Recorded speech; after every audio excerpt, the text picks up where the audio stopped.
Bank reconciliation statement cash book और passbook का balance रिकंसिल करने के लिए बनाई जाती है। कैश बुक जो चैप्टर हम सब लोग फिनिश कर चुके हैं, अभी इससे पहले हमने ख़त्म किया है। ठीक है, किसी को अगर कैश बुक नहीं आता है तो पहले कैश बुक करे, उसके बाद वो बैंक रिकंसिलिएशन स्टेटमेंट करे।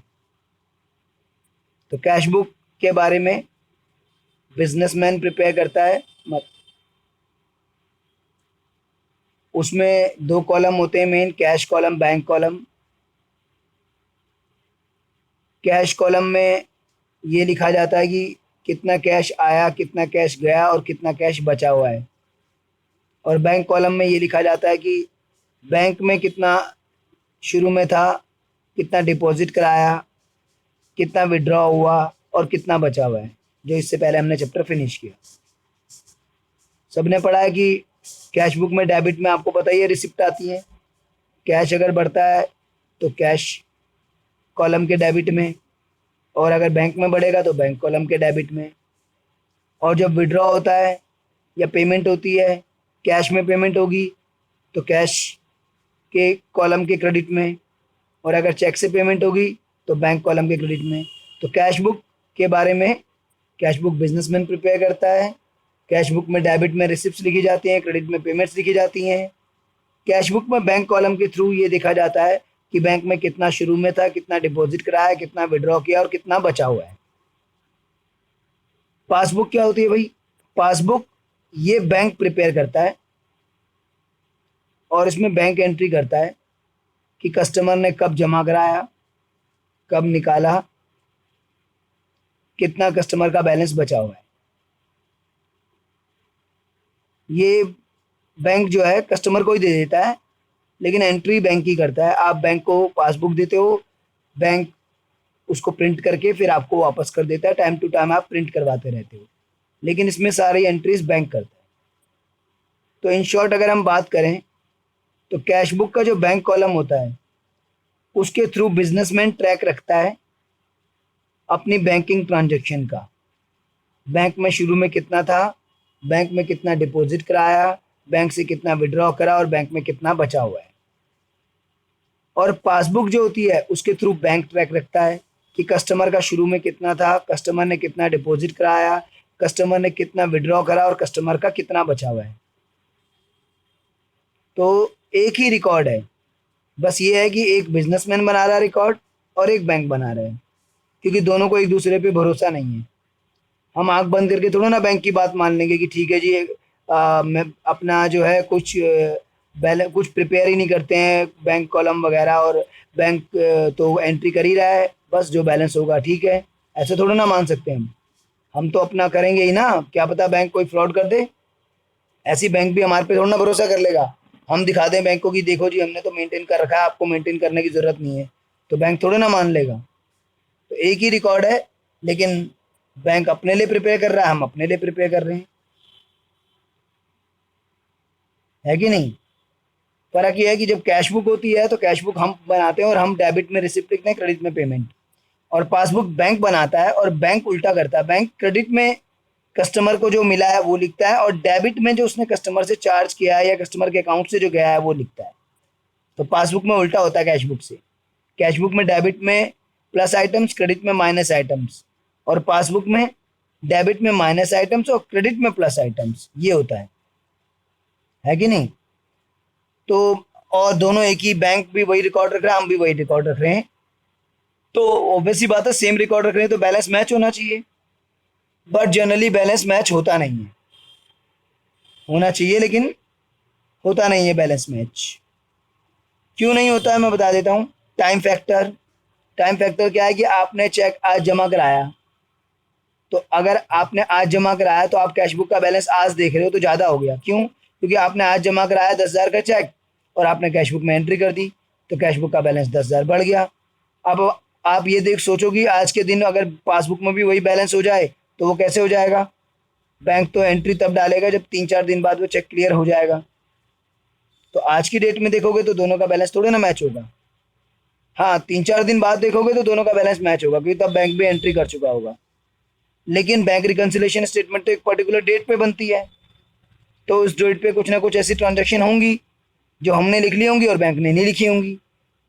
या ऐसा भी हो सकता है कि कुछ ऐसी ट्रांजेक्शन्स हों जो बैंक ने लिख ली होंगी और हमने ना लिखी हों, तो उनकी वजह से डिफरेंस होगा। फिर ओमिशंस हैं, भूल, हमसे भूल हो गई, हमने कैश बुक में कोई एंट्री नहीं डाली, या बैंक से भूल हुई, बैंक ने कोई एंट्री नहीं डाली। फिर एरर्स हैं, हमने 10,000 डिपॉजिट करे, बैंक ने गलती से 1,000 कर दिए, या हमसे कोई एरर हो गई। तो इन सब रीज़न से दोनों का बैलेंस मैच नहीं होता है।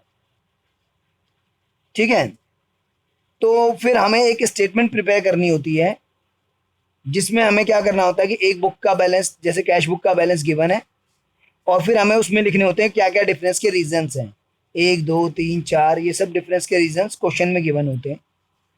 और फिर हमें ये बताना होता है कि दूसरी बुक का बैलेंस कितना होगा।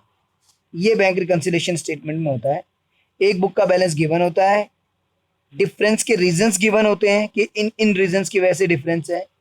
उन रीजंस को कंसीडर करते हुए हमें ये देखना होता है कि अगर कैश बुक का इतना बैलेंस है और ये सब रीजंस हैं डिफरेंस के, तो पासबुक का इतना बैलेंस होना चाहिए। या अगर पासबुक का बैलेंस इतना है और ये सब रीजंस हैं जो मतलब दोनों में डिफरेंस है, ये सब हैं, तो यानी कि कैश बुक का इतना होना चाहिए। यानी कि अगर कैश बुक का बैलेंस गिवन होगा तो हमें ये पता लगाना होगा कि पासबुक का बैलेंस कितना है, और पासबुक का बैलेंस गिवन होगा तो हमें ये पता लगाना होगा कैश बुक का बैलेंस कितना है। और जो जो डिफरेंस के रीजंस हैं वो हमें क्वेश्चन में गिवन होंगे, तो उसको बोलते हैं bank reconciliation statement. Bank reconciliation statement is a statement prepared by us on a particular date to reconcile the cash book and passbook balance, showing entries because of which difference between the two books exist. अब कुछ examples करते हैं। ये पहला example है, cash book का balance है 70,000। Suppose ऐसा ही क्वेश्चन, यही क्वेश्चन है, कैश बुक का बैलेंस है 70,000 और आपको बता रखा है कि आपने 10,000 का डिपॉजिट कराया चेक, बट वो क्लियर नहीं हुआ। अब आप बताओ पासबुक का बैलेंस कितना होगा? तो 60 होगा, ऑब्वियस ही बात है, क्योंकि 10,000 का चेक आपने डिपॉजिट कराया है तो आपने कैश बुक में प्लस कर दिया, क्योंकि कैश बुक में तो हम उसी दिन एंट्री डाल देते हैं जिस दिन डिपॉजिट कराते हैं। तो यानी कि जो कैश बुक का 70,000 बैलेंस है वो ये 10,000 का चेक डालने के बाद है, क्योंकि ये भी हम कैश बुक में एंट्री कर चुके होंगे जब हमने जमा करा दिया है। तो लेकिन पासबुक में ये 10,000 होंगे ही नहीं, क्योंकि ये चेक 3-4 दिन में क्लियर होगा तब ये पासबुक में आएगा।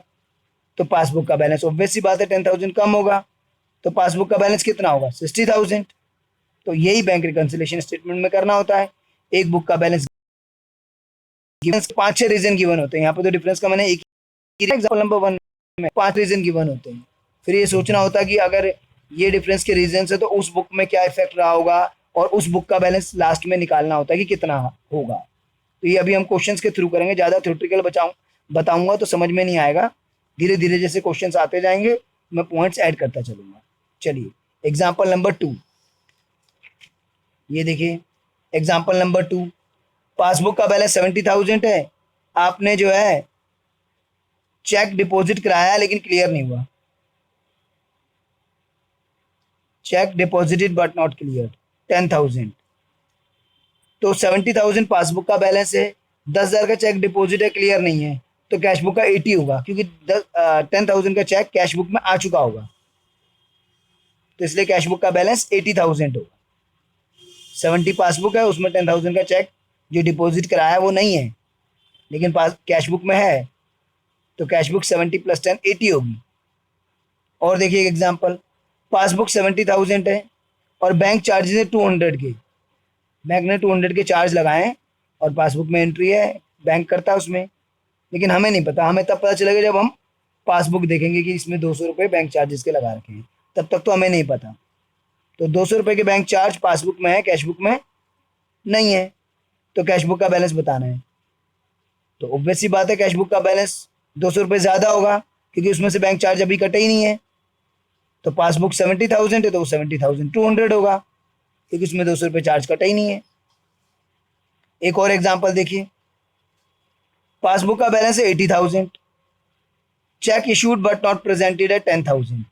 इशूड बट नॉट प्रेजेंटेड का मतलब होता है हमने किसी पार्टी को पेमेंट करनी थी, हमने उसे चेक दे दिया, लेकिन उस पार्टी ने वो चेक अपने पास रखा हुआ है, अभी हमारे अकाउंट से पैसा निकाला नहीं, उसको टाइम नहीं मिला होगा अभी, या उसने अपने बैंक में दे भी दिया होगा, तो 3-4 दिन का प्रोसेस होता है।